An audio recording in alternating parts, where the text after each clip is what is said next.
एक बात अपने जीवन में सदा उतार करें। घर में अगर तुलसी का क्यारा है तो तुलसी महारानी हमें ये बता देती है कि हमारे घर में सुख आने वाला है कि दुख आने वाला है। जैसे शनि अपना प्रकोप दे रहा है या शनि उतर रहा है, ये किसी से पूछने की जरूरत नहीं पड़ती, अपने आप मालूम पड़ जाता है। कैसे? शनि कथा अगर आपने सुनी हो तो उसमें व्याख्यान आता है शनि कथा में, पांव की चप्पल बार बार टूट रही हो, कमर से नीचे जो वस्त्र पहने हो वो फट रहे हो, कहीं पजामा है, धोती है, आदि वस्त्र हैं, कपड़े हैं, वो अपने आप फट, आज के जमाने में तो फटे फटाए पहनते हैं लोग, फैशन। उसकी गारंटी नहीं है, उसका हम वर्णन नहीं कर, हम जब पहनते हम समझ जाते हैं इसको शनि तो ऑलरेडी लगा ही हुआ। जब उनका घुटना घुटनी सब फटा हुआ दिखता है तो उसमें लग जाता है कि शनि पहले से लग गया बापड़ा, उनके पहने से तो मालूम पड़े। शनि का नियम है, शनि कथा कहती है पांव की चप्पल बार बार टूट रही हो, घिस गई हो, बद्दी टूट रही हो, कुछ कर रही हो, और अगर कमर से नीचे जो वस्त्र पहने हो वो अपने आप फट रहे हो, समझ लेना कि शनि पांव से प्रवेश कर रहा, मतलब अपनी प्रखरता शनि दिखा रहा। किसी मंदिर में गए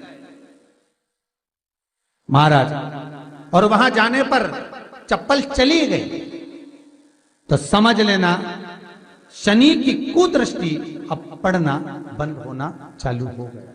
कितना सुंदर कहा है महाराज। जूता चप्पल आज के जमाने में तो फैशन हो गई साहब, घर की चप्पल अलग होती है, बाहर की चप्पल अलग होती है। लोग घर में चप्पल किचन तक में पहन के जाते हैं।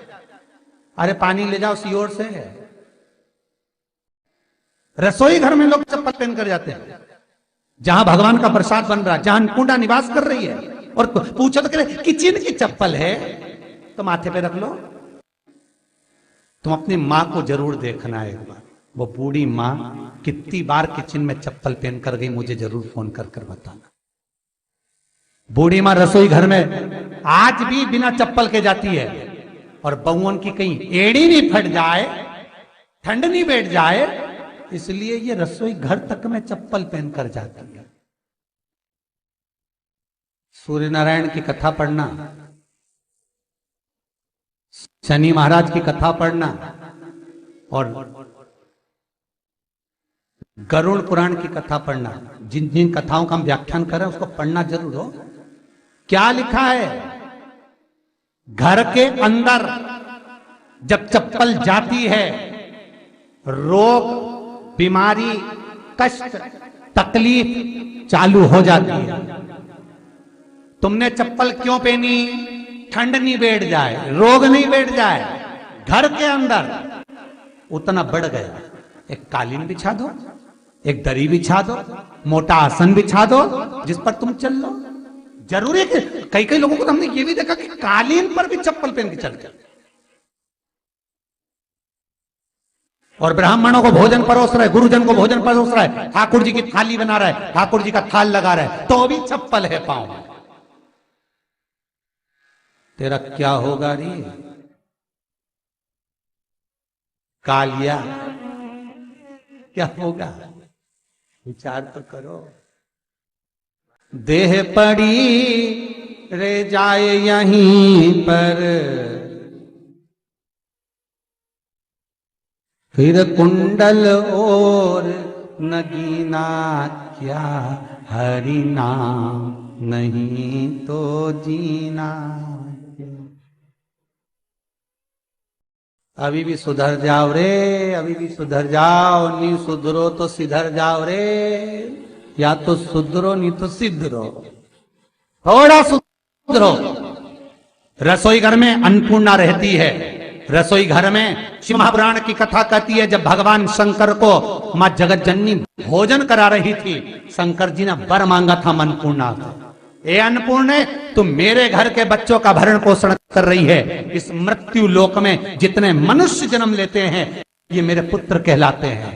तो अन्नपूर्णा ने कहा, चिंता मत करना भोलेनाथ, जिस जगह पर एक स्त्री, बेटी, कन्या या घर की बहू या बूढ़ी मां भोजन बनाएगी, उस जगह पर मैं अन्नपूर्णा उसके शरीर में प्रवेश करूंगी। और वो रसोई घर नहीं होगा, वो मेरा और तुम्हारा मंदिर कहलाएगा।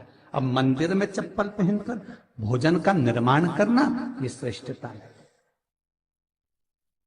एक आसन पटक लो आप रसोई घर के अंदर, जिस आसन पे खड़े होकर आप भोजन बना लो। मोटा सा आसन रख लो, चप्पल की जरूरत ही नहीं। श्रीमद् भागवत कथा कर रही है, तुलसी का मात्र तो शनि अपनी दृष्टि बता देता है। शास्त्र कहता है जब घर के अंदर प्रवेश करने के, जब आप घर में प्रवेश करें तो एक कोने में चप्पल को उतार दें। बाहर जगह नहीं है तो घर के अंदर प्रवेश कर कर लेफ्ट में चप्पल को उतार दें, और 7 या 3 कदम के अंदर चप्पल उतर जाना चाहिए घर के अंदर भी।